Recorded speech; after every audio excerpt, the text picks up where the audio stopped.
இனி வருகின்ற நாட்கள் அந்த அம்மனோட அருளால் நல்லதே நடக்கட்டும். அனைவருக்கும் வணக்கம். நம்ம இன்னைக்கு பார்க்குற ராசி துலாம் ராசி. இந்த துலாம் ராசி அப்படின்னாவே ரொம்ப அற்புதமான ராசி அப்படின்னே சொல்லலாம். ஏன்னா சுக்கிரனோட ஆதிக்கத்தில் பிறந்தவங்க, எந்த பக்கம் நியாயம் இருக்குதோ அந்த பக்கம் நிற்கக்கூடியவங்க.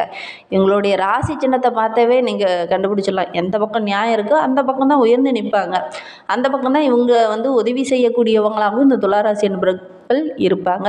ரொம்ப தூய்மையை விரும்பக்கூடியவங்க, ஒவ்வொரு விஷயத்தையுமே ரொம்ப நுணுக்கமாக ஆராய்ந்து செயல்படக்கூடியவங்க. அதே மாதிரி ஒரு நண்பர்கிட்ட பழகணும், ஒருத்தருக்கு சமரசம் பண்ணணும் அப்படின்னா முதல் ஆள் அந்த துளாராசி அன்பர்களை செலக்ட் பண்ணி அவங்கள போய் உட்கார வச்சிடலாம். சமரசம் செய்கிறதுல கெட்டிக்காரங்க இந்த துளாராசி அன்பர்கள் அப்படின்னே சொல்லலாம்.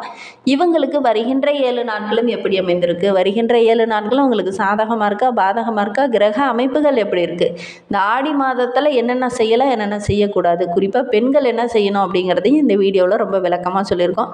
நிச்சயமாக இந்த வீடியோ உங்களுக்கு ரொம்பவும் பயனுள்ளதாக இருக்கும். அதனால் வீடியோவை கடைசி வரைக்கும் பாருங்கள். நீங்கள் இப்போ தான் ஃபஸ்ட் டைமாக நம்ம சேனலை பார்க்குறதா இருந்தால் நம்ம சேனலை சப்ஸ்கிரைப் பண்ணிவிட்டு கூடவே இருக்கிற பெல் ஐக்கானையும் கிளிக் பண்ணிக்கோங்க. அப்போ தான் நாங்கள் போடுற ஒவ்வொரு வீடியோவுமே உங்களுக்கு நோட்டிஃபிகேஷனாக வரும். நீங்கள் துளாராசி அன்பராக இருந்தால் மறக்காமல் நம்மளுடைய சேனலுக்கு ஒரு லைக் கொடுத்துட்டு, உங்களுடைய உறவுகள் வகையில் நண்பர்கள் வகையில் யாராவது துளாராசி அன்பர்கள் இருக்காங்க அப்படின்னா மறக்காமல் இந்த வீடியோவை அவங்களுக்கும் ஷேர் பண்ணிவிடுங்க. துலாம் ராசியில் நீங்கள் எந்த நட்சத்திரத்தில் பிறந்தீங்க அப்படிங்கிறத மறக்காமல் எங்களுடைய கமெண்ட் பாக்ஸில் தெரிவிங்க. ஜோதிட ரீதியாக உங்களுக்கு ஏதாவது சந்தேகம் இருக்குது, ஜோதிடர்கிட்ட ஏதாவது ஆலோசனை வேணும், உங்களுடைய சுய ஜாதகத்தை பார்க்கணும் அப்படின்னா டிஸ்கிரிப்ஷனில் ஜோதிடரோட வாட்ஸ்அப் நம்பர் கொடுக்கப்பட்டிருக்கு. அந்த நம்பருக்கு கால் பண்ணி முன்பதிவு செய்துக்கோங்க. உங்களுடைய சந்தேகங்களுக்கு நல்ல ஒரு தீர்வு கிடைக்கும். வருகின்ற நாட்களுடைய கிரக நிலையை வைத்து பார்க்கும்போது நம்மளுடைய துளாராசி என்பவர்களுக்கு ரொம்ப யோகமான வாரமாக அமைந்திருக்கு அப்படின்னே சொல்லலாம். இந்த துளாராசி என்பவர்களுடைய கிரக அமைப்புகள் எப்படி இருக்குது அப்படின்னு பார்க்குறதுக்கு முன்னாடி இந்த ஆடி மாதத்தில் பெண்கள் என்ன செய்யலாம், குறிப்பாக இந்த துளாராசி பெண்கள் என்ன செய்யலாம் என்ன செய்யக்கூடாது அப்படிங்கிறத பார்க்கலாம். ஆடி மாதத்தை பொறுத்த வரைக்கும் துளாராசி பெண்கள்னு இல்லை, பொதுவாகவே எல்லா பெண்களுமே ஆடி மாதத்தில் அம்மன் வழிபாடு செய்கிறது, உங்களுடைய குலதெய்வ வழிபாடு செய்கிறது, இஷ்ட தெய்வ வழிபாடு செய்கிறது, கிராம தெய்வ வழிபாடு செய்கிறதெல்லாம் ரொம்ப நல்லது. நீண்ட நாள் ஏதாவது வேண்டுதலை வச்சுட்டு நிறைவேற்றாமல் இருக்கிறீங்க பார்த்தீங்களா, அவங்களாம் இந்த காலகட்டத்தில் அந்த வேண்டுதலை நிறைவேற்றுறது நல்லது. பெரும்பாலும் இந்த ஆடி மாதம் அப்படின்னாவே அம்மன் மாதம், திருவிழா மாதம் பொதுவாக சொல்லக்கூடிய ஒரு ஐதீகம் இருக்குது. இது காலகாலமாக கடைபிடிச்சிட்டு வர ஒரு விஷயம். அது மட்டும் இல்லாமல் ஆடி செவ்வாய் ஆடி வெள்ளி எல்லாம் பெண்கள் வீட்டை சுத்தம் பண்ணிவிட்டு வீட்டு பூஜை அறையில் ஒரு தீபம் ஏற்றி வழிபட்டுட்டு, அதே மாதிரி கோவிலுக்கும் போய் பக்கத்தில் இருக்கிற அம்மன் ஆலயம் இருக்குது அப்படின்னா அந்த ஆலயத்திற்கு போய் ஒரு தீபம் ஏற்றுட்டு, உங்களால் முடிந்தது அப்படின்னா உணவு பொருள் ஏதாவது ஒன்று வாங்கி தானமாக கொடுத்துட்டு வாங்க. ஏன்னா இந்த காலகட்டத்தில் பெரும்பாலும் பார்த்திங்கன்னா அம்மன் ஆலயங்களில் உணவு தானம் அன்னதானம் போடுவாங்க. உங்களால் முடிந்தது அப்படின்னா அரிசியோ பருப்போ உங்களால் எது முடியுமோ அதை ஒரு தானமாக வாங்கி கொடுத்துக்கிடுவாங்க. கண்டிப்பாக நல்ல மாற்றம் இருக்கும். ஆடி மாதத்தில் நீங்கள் செய்யக்கூடிய விஷயங்கள் எல்லாமே இரட்டிப்பு பலனை பெற்றுத்தரும். பெரும்பாலும் பார்த்திங்கன்னா இந்த ஆடி மாதத்தில் கடன் வாங்கக்கூடாது அப்படின்னு சொல்லுவாங்க. ஏன்னா இது ஆடி பெருக்கு உள்ள மாதம், அதனால் இந்த மாதத்தில் கடன் வாங்குறத கொஞ்சம் குறைச்சிக்கிறது நல்லது. பொதுவாகவே ஆடி மாதத்தில் பெரும்பாலும் கடன் வாங்க மாட்டாங்க. இந்த காலகட்டத்தில் பார்த்திங்கன்னா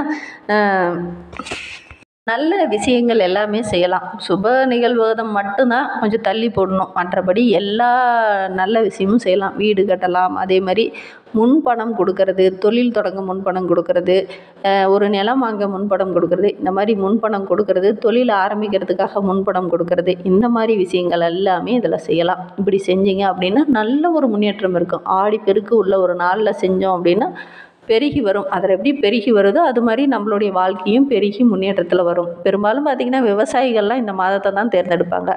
ஆடிப்பட்டம் தேடி விதை, இந்த லைனே உங்களுக்கு புரிஞ்சிருக்கும். இந்த மாதத்தில் தான் பெரும்பாலும் விவசாயிகள் விவசாயம் செய்ய தொடங்குவாங்க. அந்த காலகட்டத்தில் போடக்கூடிய விதை பல மடங்கு பெருகி வரணும் அப்படிங்கிறதுக்காக விவசாயிகள் இந்த நாளை தேர்ந்தெடுத்து செய்வாங்க.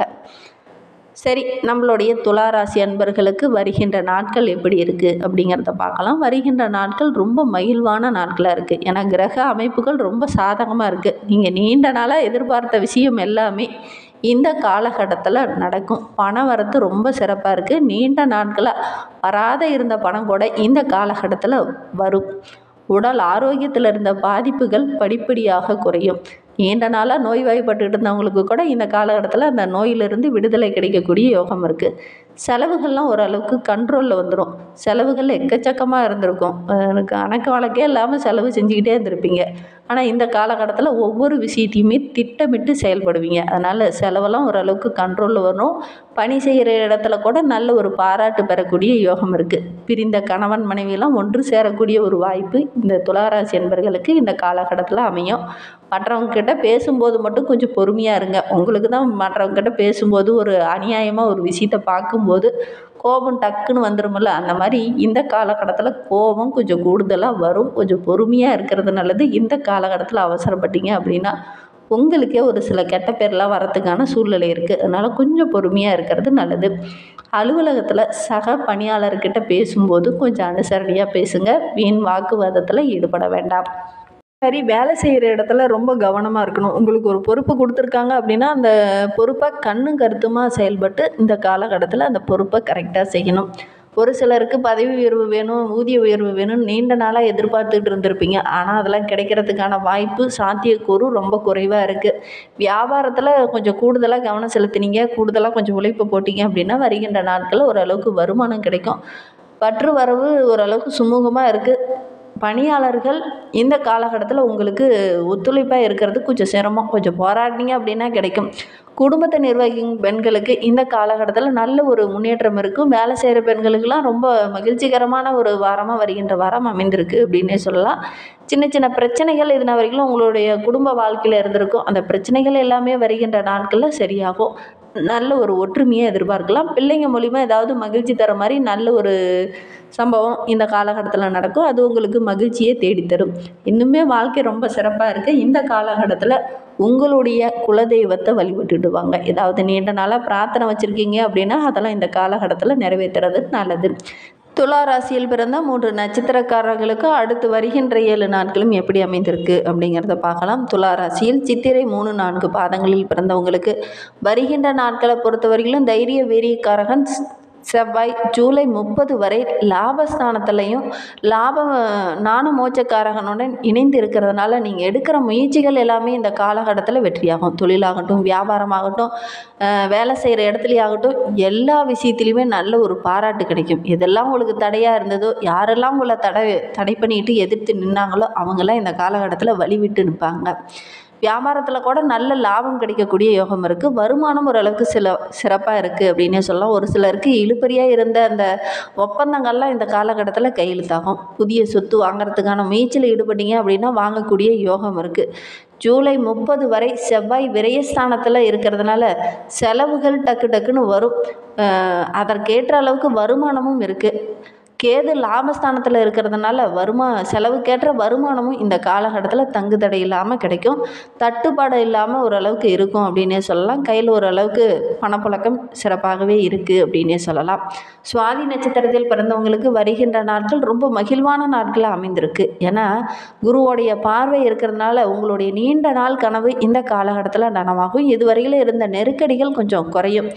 எந்த இடத்துல நீங்கள் அவமானப்பட்டீங்களோ அந்த இடத்துல நீங்கள் வெற்றி பெறக்கூடிய ஒரு அமைப்பு இருக்குது. ஏன்னா யோகக்காரகன் ராகு பூர்வ புண்ணியஸ்தானத்தில் இருக்கிறார். அதனால் இந்த காலகட்டம் ரொம்ப மகிழ்வான காலகட்டமாக இந்த சுவாதி நட்சத்திரக்காரர்களுக்கு இருக்குது அப்படின்னு சொல்லலாம். வெளிநாட்டு முயற்சிகள் எல்லாமே இந்த காலகட்டத்தில் சாதகமாக இருக்குது. பிள்ளைகளால் இருந்த அந்த பிரச்சனை எல்லாமே முடிவுக்கு வரும். அதே மாதிரி பிள்ளைங்க மூலிமா மகிழ்ச்சி தர மாதிரி ஒரு நல்ல விஷயமும் இந்த காலகட்டத்தில் உங்களுக்கு நடக்கும். விசாகம் 1, 2, 3 பாதங்களில் பிறந்தவங்களுக்கு வருகின்ற 7 நாட்களும் சமுதாயத்தில் நல்ல ஒரு அந்தஸ்து உள்ள நபராக இந்த விசாகம் நட்சத்திரக்காரங்க வருகின்ற நாட்களில் வர போகிறீங்க. ஏன்னா இந்த வாரம் முழுவதுமே பாக்கியஸ்தானத்தில் குரு இருக்கிறதுனால எவ்வளோ பிரச்சனை வந்தாலும் எவ்வளோ நெருக்கடி வந்தாலும் அதை சமாளிக்கக்கூடிய ஒரு திறன் உள்ள நபராக இந்த விசாகம் நட்சத்திரக்காரங்க வருகின்ற நாட்களில் வர போகிறீங்க. ஒவ்வொரு விஷயத்திலையுமே கொஞ்சம் அலட்சியமாக இல்லாமல் கவனமாக இருந்தீங்க அப்படின்னா பெரிய பாதிப்பு எதுவும் வராது. உங்களுடைய செல்வாக்கு படிப்படியாக உயர ஆரம்பிக்கும். வசதி வாய்ப்புகளும் தேடி வரும். உங்களுடைய நீண்ட நாள் எதிர்பார்ப்பு இந்த காலகட்டத்தில் பூர்த்தியாகும். திருமண வயதில் இருக்கிறவங்க வரன் தேடுறீங்க அப்படின்னா கண்டிப்பாக முயற்சி பண்ணுங்கள். நல்ல ஒரு வரன் அமையும். சகோதரர்கள் உங்களுக்கு ஒத்துழைப்பாக இருப்பாங்க. உங்களுடைய முயற்சிக்கு பக்கபலமாக இருப்பாங்க. லாபஸ்தானத்தில் பலமாக இருக்கிறதுனால இந்த காலகட்டத்தில் உங்களுடைய பொருளாதார நிலையும் படிப்படியாக உயரும். மற்றவங்களுக்கு ஒரு உதவி அப்படின்னா டக்குன்னு ஓடி போய் உதவி செய்வீங்க. அந்த நிலை கொஞ்சம் மாறும். புதன் சாதகமாக இருக்கிறதுனால ஒவ்வொரு இடத்துலையும் புத்திசாலித்தனமாக யோசித்து செயல்படுவீங்க. வருகின்ற நாட்கள் ரொம்ப மகிழ்வான நாட்களாக இருக்குது அப்படின்னு சொல்லலாம்.